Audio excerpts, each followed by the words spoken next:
What is going on, everybody? Welcome back to another little video here of Clayton Schick Outdoors. Today is something a little bit different. For a while now, I've wanted to do a question and answer video, and I've left a couple of chances now for people to leave some questions on YouTube and Instagram and possibly Facebook. So I'm going to go through a couple of those platforms there and pick some questions from each one. So let's start with a question right here from Z Wiggles. Are you and Jay ever going to do another video chasing tarpon? Question mark. I'd ask about 39 hours and say you should be involved this time around with another team, maybe Jay, but there's something about beating a dead horse. Awesome. Also, any recommendations for a cheap lake trout rod and spinning and casting rods? I don't target them enough to justify a setup like you have, but would value your input on some more of an entry-level fishing items in a review sometime. Z Wiggles, first off, I don't really have many recommendations on a lower quality of rods. I haven't spent a lot of time with lake trout rods that aren't tuned up custom rods, or I used the Thorn Brothers rod last year as well. Both were very good, but I've been using nothing but the tuned up rods now. I haven't used anything else for Laker rods, so I can't really help you out on that. I'll be honest, I'm sorry. I wish I could. Are Jay and I ever gonna do another tarpon video? I would say yes, possibly. Who knows when it could be. It could be this year, it could be next year, it could be 5 years, it could be 10 years, but at some point, him and I will meet up back in Florida again and chase some more tarpon. I believe he might be going this year, so watch out for his videos there. 39 hours, I guess you'll just have to see if another one's ever put out. You never know, right? You just gotta keep asking for it, and eventually Aaron will probably cave. NBDX Tax says, hey Clayton, what's the biggest fish you've ever caught? Well, the heaviest fish I've ever caught would be this Goliath grouper right here. Maybe even I'll roll a short little video clip from that right now. 80 inches by 60 inches around, baby! Huge! Oh! It's so big! Mike Benowitz, hopefully I pronounced your name right. Sorry, sir, if I didn't. What's the largest fish you ever landed on the ice? And would you ever be interested in ice fishing for lake sturgeon if you haven't already done so? Okay, well, this kind of answers both things here. I have done some sturgeon fishing in my home province through the ice. I caught this fish right here. This is a 51-inch sturgeon, and I was targeting them. It's the only one I caught that night. I probably plan to target some more in the future, but I would definitely consider it for sure. Tim Peters says, where are you from and which are your favorite lakes in the winter and the summer? Well, Tim, I'm from Saskatchewan, born and raised, and I would say my favorite places to fish are probably Last Mountain, Tobin, Diefenbaker, Lake of the Prairies. I love Athapap over in Manitoba. Cranberry Lakes there is the first time I fished it this winter. It was awesome. And then some northern lakes in Saskatchewan as well. I like any body of water that's got big fish. I've gone all the way down to Texas to Falcon Lake and fished for big bass down there. Loved it. Been in the Florida Keys for a couple of winters. Caught some giants down there as well, which I already talked about in this video already. But yes, I just love big water in general. Bigger the water, bigger the fish. Abernathy Outdoors says, how and when did you meet Aaron Wiebe? Your collab vids with him are awesome. Keep up the awesome work. Thank you very much, sir. Aaron and I met probably, I like to say, geez, 7 years ago. 6, 7 years ago, just when he first started doing the uncut angling stuff. His cameraman, Jay Siemens at the time, guided with me up at Wollaston, and basically that was kind of how Aaron and I met. And it's been a friendship I wish I could shake, but you know, sometimes they just don't go away. Just kidding. Love Aaron. He's awesome. I look up to him for what he's done with uncut angling and the whole YouTube community and how he's just boomed. It's awesome. Jesse Pillard says, how did you get into fishing and what was your most memorable trip? Well, Jesse, it's a great question. I was very fortunate. I come from a fishing family. My parents got me into fishing. They basically, you know, took out loans to get a small little boat and got me into it, the sport, very early. And then my great uncle also helped out a lot. I caught a lot of nice fish with them, some walleye, some carp, a bunch of different species. As well, then when I turned 16, my best friend, who's a couple years younger than me, his dad basically gave us a truck and a boat for the summer and said, just go fish and have fun. And we did, and it was pretty cool. 16 years old and 14 years old, entering some walleye tournaments and just going exploring some of the southern lakes that our province has to offer, and just figuring it all out on our own. It was pretty cool, like just to get out there and do it. And I can't say we were very good. Obviously, we probably thought we were amazing for sure. Looking back now, though, you know what I know now compared to then. But it was a pile of fun, and that's definitely one of the biggest reasons I got into fishing. And then from there, I took my love to the sport of fishing into guiding up at Wollaston there when I was 20 years old, 21 years old, and that's kind of where everything really started to take off from there. All these trips, how do you afford them, and what do you do for work? Where's the sauce? You always have the best comments on like any video that I ever see, including mine. It's awesome. I don't afford them at all. It's these trips, a lot of times sleeping in the truck. You basically just spending all your money on fuel to get to places. I've been very fortunate over the last couple of years with some different companies to kind of help me out in terms of some product and equipment, so I can spend my money more on accommodations and fuel, and as well as some different lodges there have like opened their doors for me. So if I come up and want to do some filming at their place, they've let me stay for free and, you know, just kind of just do my thing up there. So I've been very fortunate in that sense. What do I do for work? I'm a full-time guide in the summer. I used to also guide for hunting and fishing, which I'll get more to in this video for sure. Lots of like really, really good questions. I can't believe all the awesome questions. Nos Norb Reebok. I can't pronounce your name either. I super apologize. How do you choose your gear? Question mark, trial and error, question mark. Awesome content, Clayton. Keep exploring Ontario because we have the most lakes in all of Canada. You guys do have a lot of lakes. And one day I'm going to spend more time in Ontario for sure. How do I choose my gear? Just like you said, trial and error. Find something that I like, and then once I do like it, I'm going to stick with it for a long time. For example, I started using an Eskimo auger when I first started ice fishing, and it was very good to me, and I just started using it. Just recently is when I finally changed over to an electric auger. I did have an ion, but I wasn't a big fan of it, and then all of a sudden I picked up the Strike Master, and it just kind of changed everything for me. So now I'm going to use it for a long time until I get something better put in my hands and I feel that it's a better product. I do that with all of my gear, right? Trial and error. If I'm using something, it's because I believe in it. And if I don't, I'm just going to stop using it, plain and simple. I'm very fussy when it comes to gear. And you should be too. Find something that works for you. Every application has something different, but just find something that works for you. Okay, there's a couple questions I pulled from YouTube. Anybody that I didn't answer in the video, I'll definitely make sure I get back to you somehow and answer your questions here. It's hard to answer them all. I'm going to pull a couple from Instagram here. Let's see. Where's the merch, Clayton? It's coming. Merchandise is coming. When or what, I don't know yet. So this is your chance right here. If you want any type of merchandise, what would you like and would you buy it, I guess, basically. Put it down in the comments right here. Hoodies, hats, what's the most sought after thing for somebody? I'll try to release one thing here in the next couple months and then maybe go from there. But definitely some merch coming out and hopefully some other different projects in the future as well. What is your favorite species to fish?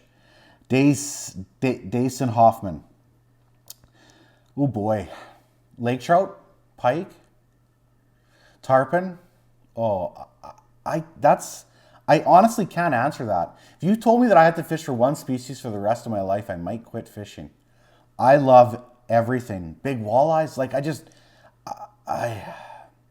sorry, I don't have an answer for that. I like them all. Like them all. Have you debated doing any fishing trips in southwestern Manitoba, kind of like Jay Siemens and Uncut Angling did in the Turtle Mountains? Still waiting for that master out of Bower Lake from you or them. And since I live 30 minutes away from Bower, it's a bonus. Rainbow time. Yes, I would like to get down there for sure. There's just so much water that like our whole area has to offer. It's like I have a tough time hitting it all. And this winter, as everybody knows, has been just miserable out. So that has also put a big kibosh on exploring new water. I've been going to some more familiar bodies of water when it's been super cold to try to get some videos done. And even striking out in the familiar body of water. So yes, I do want to get down there, and at some point I will. I just gotta find some time. Zach's Fishing. What made you start YouTube? And what is your favorite species to target when fishing open water and ice fishing? Zach's, I won't answer the second part of that question because I already did earlier in the video. I love fishing for everything, especially lake trout though, come ice fishing. I'm starting to get super addicted to that. How did I start YouTube? Well, okay, here we go. It all started, honestly, as something just that I could sit down and rewatch. I wasn't sure what was going to happen with it, and I'm still not sure where it's going to go from here. But I never expected this type of response, especially over the last few months. Just to see the whole thing grow has been such an awesome experience for sure. Honestly, the whole social media thing years ago and the YouTube, I honestly started it for my family, for my grandparents, for my grandma, for my parents, just to keep update on what I'm doing. And it all started with just a simple blog back in the day of just our daily life in the lodge. And it's all gone from there.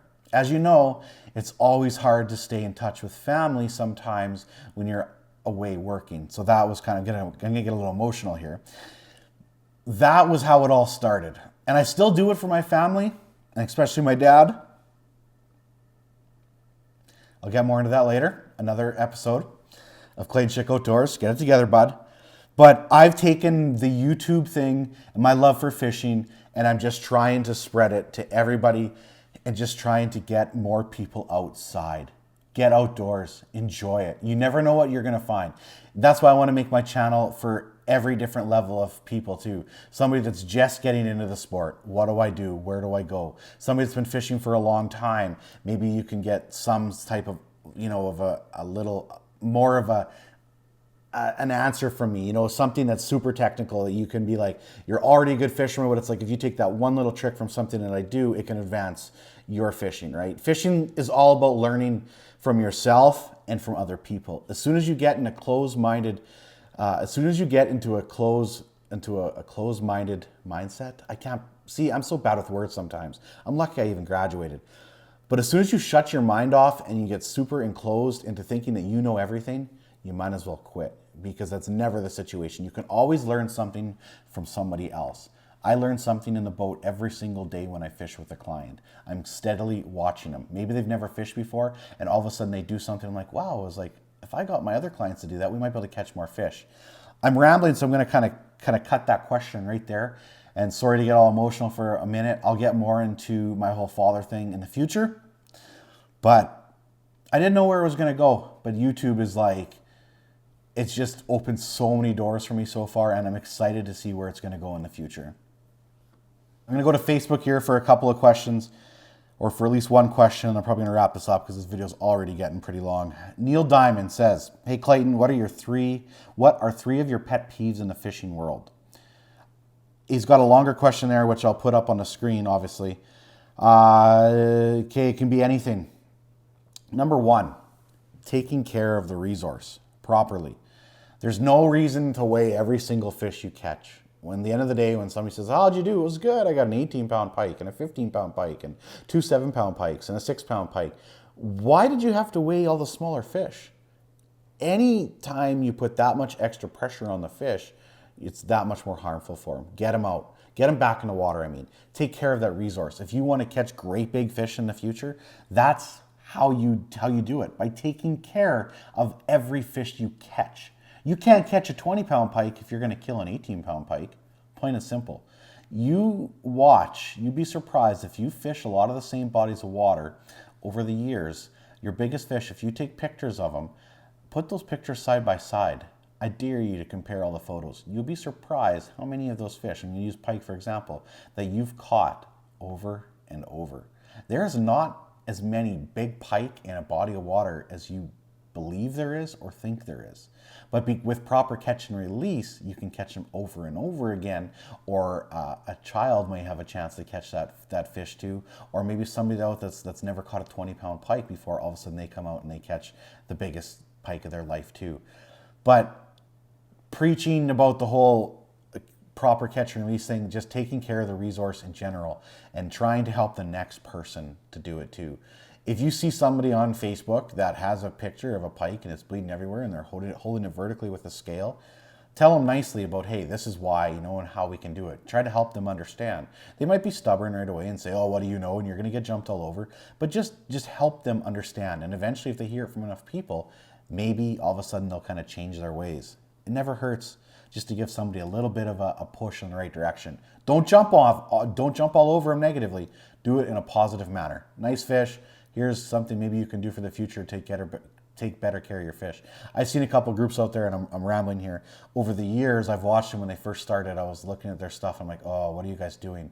And now all of a sudden they've seen it. They've seen the progression of other people taking care of fish. And now I see them weighing fish with cradles and keeping the fish in the water as long as they can. Use it in ice, live well, whatever you can. But if you've caught a pile of big fish and you don't need to weigh that fish, then don't. There's no need for it, right? 15 years down the road, are you going to remember that fish in terms of the weight-wise? No, it's all about a photo. If you told me right now, you said, Clayton, you have that fish right there. You can either get the perfect photo/video of it, basically, because I do mostly video, I don't do many photos anymore, or you can know the weight and the measurement of it.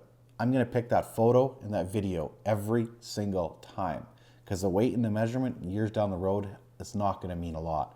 Doesn't mean I won't measure it or weigh it if given the right opportunity and I can treat that fish with respect and take care of it. I will for sure. I've done it in the past and I'll do it in the future, but try to take care of that fish. Number 2 pet peeve, people that think they know everything when it comes to fishing. Wake up, guys. We can all learn something every single day. Nobody is the ultimate expert angler out there. There's always something you can do to make your game just that much better. And as soon as you shut your mind off and you put your blinders on and you look straight forward and you say, I know that everything is to know about fishing and the best there is, hang up your fishing rods, boys and girls, because it's over for you. Number 3 would easily be the negativity that social media has created. I'm not talking about spots being given up and stuff like that. Whatever, you guys, it happens. If you got a small little lake, protect it. A big lake like Lake Winnipeg, Lake Manitoba, Tobin, Last Mountain, Diefenbaker, all those lakes, everybody knows there's good fishing. Don't give up your little spots for sure and try to protect that as much as you can. But don't be so negative when somebody's going to go there and fish that body of water. I see so many people jump over somebody and then people get so defensive all the time because that's their home body of water. Well, you home body waters, go fish other places all the time. So treat people how you want to be treated when you go to a different body of water. And when I talk about the whole negativity, I think the bashing. Come on, people, like this is 2019. Let's be a little bit more positive online when it comes to taking care of somebody's mental health or something like that. You have no idea what they're going through. Just why be so negative like that online? Okay, we're gonna wrap this video up right here. There's so many people I didn't get back to. I apologize for that, but I'll do more question and answers in the future. There's so many good questions. I'll try to cover something more in depth. Maybe I can just cover like one topic more in the future. I had one question I really wanted to cover, but I felt like I was going to talk about for like 10, 15 minutes just on that exact question. So thank you very much. I appreciate everybody watching. Don't forget to smash that subscribe button, you guys. Still lots of winter left. And as always, guys, thanks for watching. I think I said that already. Let's start a new one right here. Get outside. There we go. There we go, guys. From now on, as always, get outside. See you soon, guys.